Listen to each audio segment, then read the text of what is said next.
Bizdən əvvəl yaşamış salih kimsələrdə Ramazan ayından sonra bir narahatçılıq yaranarmış. Düşünərdilər ki, görəsən Ramazan ayı boyunca etmiş olduğumuz ibadətləri, orucları, namazları Allah Teala qəbul eləyibmi? Çünki bilirsiniz, Peyğəmbər Aleyhisselamın hədis şərifi var, buyurur ki, neçə oruç tutanlar var ki, onlara bu orucdan ancaq aclıq, neçə gecə əhya saxlayanlar var ki, bu əhyələrin onlara ancaq yuxusuzluq qalır.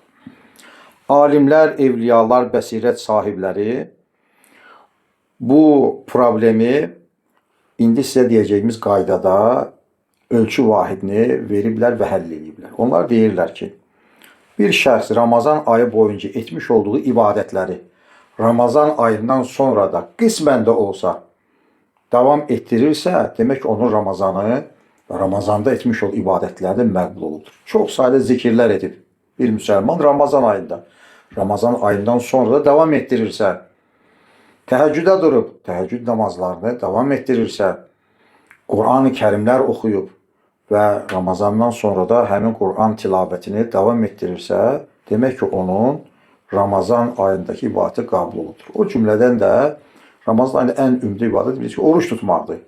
Əgər Ramazan ayından sonra 6 gün Şəvval ayının orucuna da davam edirsə, demək ki, onun orucları da qəbul olubdur. Çünki Peyğəmbər Aleyhisselatü Vesselam hədis şərifində Ramazan ayından sonra 6 gün oruç tutmağı bizlərə tövsiyə edibdir.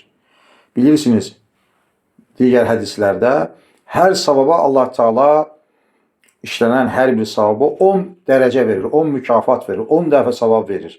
Bir insan əgər Ramazanda təxminən 30 gün orucunu tutubsa, 6 gündə bu orucu tutursa, hərəsinə 10 savab verəndə 360 savab olur. Beləliklə 360 gün, yəni il boyu, bir il bir şəxs oruç tutmuş kimi sayılır, əgər bu 6 gün Şəvval ayının orucunu tutubsa.